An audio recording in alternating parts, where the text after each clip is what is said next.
زبردستی کے اسلام کا کوئی فائدہ نہیں. میں اکثر کہتا ہوں کہ آپ بریلویوں کو ایجوکیٹ کریں کہ وہ مزارات خود توڑیں. کوئی مزار پاکستان میں نہیں ٹوٹنا چاہیے جب تک بریلوی اپنے مزارات بنائے ہوئے خود نہ توڑ دیں, اتنے وہ ایجوکیٹ ہوں. جیسا کہ مشرکین عرب سے نبی علیہ السلام نے ان کو اسلام میں داخل کیا, انہوں نے بت توڑے تھے. حضرت خالد ابن ولید جو بتوں کے سب سے بڑے ڈیفینڈر تھے, فتح مکہ والے دن اگے سارے بت وہ پان رہے سن. تو میں اکثر کہتا ہوں کہ دیکھو اللہ تعالیٰ نے سب سے سخت بندہ جو اسلام کے خلاف تھا, خالد ابن ولید رضی اللہ تعالیٰ عنہ, 19 سال تک کافر رہے ہیں. نبی علیہ السلام کے اعلان نبوت کے بعد کتنے سال؟ 19, ایک کم 20.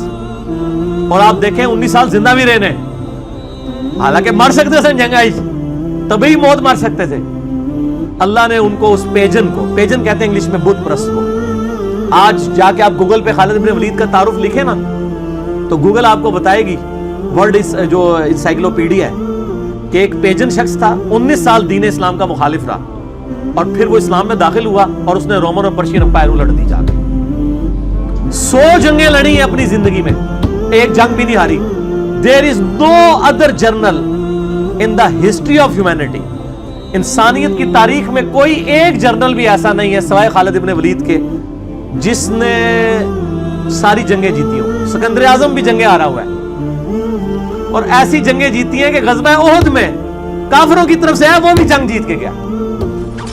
نبی علیہ السلام کے دانت شہید ہوئے خالد ابن ولید کی وجہ سے, اور حضور کے لیے آپ علیہ السلام کی مبارک زبان سے دعائے ضرر یعنی بدعا نکل گئی خالد کے لیے.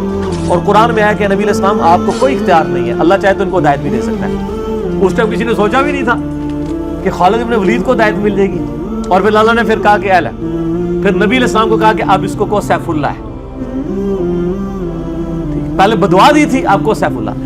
یہ چیز اللہ تعالیٰ کیوں کرواتا ہے؟ کہ اللہ یہ بتانا چاہتا ہے کہ میرا اختیار ہے, کوئی فرشتہ, کوئی پیغمبر, کوئی بزرگ, کسی کے اختیار میں کوئی چیز نہیں ہے. میں جسے چاہوں ہدایت دوں, میں چاہوں تو ایک ایسا شخص جس کی زبان میں لکنت ہو, جو اپنی بات بھی صحیح طریقے سے لوگوں سے نہ کر سکتا ہو, اس شخص کے ذریعے 300 سال کی فرعون کی حکومت الٹ دی. موسیٰ رضی اللہ تعالیٰ عنہ وعلیہ السلام, سیدنا موسیٰ علیہ السلام, ٹھیک ہے جی. میں چاہوں تو ایک ایسا شخص جس کو کوئی دائی لینے کے لیے تیار نہ ہو, یتیم ہو, اس کے ذریعے میں رومن اور پرشین امپائر کی ہزاروں سال کی حکومتیں ختم کروں, اور ایسی ختم کروں کہ دوبارہ کبھی مذہبی جبر نہ آئے. آج دیکھ لیں نبی علیہ السلام نے جو پریڈکشن کی تھی نا, اب قیامت تک کبھی کیسر و کسرا نہیں ہوں گے, نہیں ہوئے. حالانکہ عیسائیوں کی حکومتیں موجود ہیں لیکن کیسر و کسرا نہیں ہے. کیسر و کسرا اپنے مذہب میں داخل کرتے تھے. آج ٹرمپ کے سامنے بھی جب تلاوت کی جاتی ہے نا, وہ بھی ایسے کر کے سنتا ہے. مذہبی جبر ختم ہو چکا ہے. یوٹیوب آپ کو کافروں نے دی ہوئی ہے. اس زمانے میں فرعون کے سامنے کوئی آیت پڑھ کے بتاتا تورات کی تو اس کو گردن اتار دیتا. آج ٹرمپ کہتا ہے جی پڑھو, تلاوت کرو, میں سن رہا, تے اگلے رمضان کی افطاری بھی وائٹ ہاؤس ہی ہوئے گی تھوڑی. سرکار یہ کہاں سے ہو رہا ہے؟ مذہبی جبر اسلام نے ختم کیا. آ کے نبی علیہ السلام نے مذہبی جبر ختم کیا ہے. یہ وہ مذہبی جبر ہے جو صرف نبی علیہ السلام کی مبارک دعوت سے ختم ہوا ہے. آپ علیہ السلام سے پہلے یہ مذہبی جبر ختم نہیں ہو سکا.